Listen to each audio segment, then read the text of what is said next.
Ito ay rated SPG, striktong patnubay at gabay ng magulang ang kailangan. Isang mapagpalang araw mga kapamilya, makakarating kay Lucio ang balita na alam na ni Tanggol ang kanilang kinaroroonan. Gagamitin niyang pain si Ramon upang mahuli si Tanggol.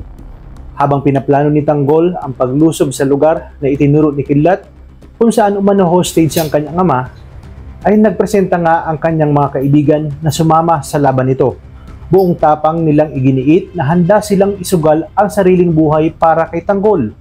Nagpasalamat naman si Tanggol sa kanilang tapang at malasakit, ngunit sa sarili niya ay ayaw niyang may kaibigan pa siyang madamay o mapahamak muli dahil sa laban niyang ito. Kaya naman sinabi niya na magpapahangin muna siya sa labas at dito tuluyan siyang umalis na hindi kasama ang tropa. Sumugod na siya sa lugar, dala ang kanyang matinding determinasyon para papanagutin ang mga taong nagdulot ng sakit sa kanya at para mailigtas si Ramon. Habang papalapit si Tanggol ay abalan na si Lucio at ang kanyang mga tauhan sa paghahanda at patibong para kay Tanggol. Dito hinigpitan ni Lucio ang pagkakagapos kay Ramon upang masigurong hindi ito makakatakas at upang magsilbing paing kay Tanggol. Sa pagdating ni Tanggol ay agad na itong sumigaw na ilabas ang kanyang amang si Ramon dahil siya daw umano ang kailangan ng mga ito. Kaya naman dito, nagsilabasan ang mga armadong tauhan ni Lucio at agad siyang pinaputukan. Hindi naman nagpatinag si Tanggol at mabilis na sinalag ang mga bala at bumuwelta sa mga ito.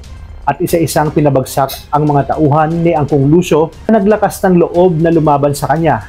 At ang narinig ni Lucio ang sunod-sunod na putok ng baril ay agad nga niyang inalerto ang kanyang mga tauhan. Pudyat na dumating na ang kanilang hinihintay na si Tanggol. Habang nakakagulo sa labas ay mahigpit namang nakabantay si Lucio kay Ramon upang siguraduhin hindi ito makakatapas habang hinihintay niya ang pagdating ni Tanggol. Dito nagkamalay na si Ramon at ininsulto muli si Lucio na ito na umano ang kanyang magiging katapusan. Binalaan niya umano ito na hindi nila kaya ang kanyang anak na si Tanggol at dito asar talo naman itong si Lucio at agad na sinuntok si Ramon. Di kalaunan ay naubos ni Tanggol ang mga tauhan ni Lucio kaya dito muli silang nagkaharap. Iginiti Tanggol na pakawalan ang kanyang ama, ngunit sinabi ni Lucio na hindi siya tanga para gawin ito. Hindi na nagsayang pa ng oras si Tanggol at agad na nakaisip ng paraan kung paano paglaruan itong si Lucio kaya dito matagumpay niyang naitakas si Ramon at magiging baliktad na ang sitwasyon. Si Lucio ngayon ang itatali nila ng mahigpit at bugbog sarado ito kay Ramon. Dito sanib puwersa na ang mag-ama sa muling pagbangon ng mga Montenegro. Sisiguraduhin nilang magbabayad ang mga gerero dahil sa kanilang sinapit.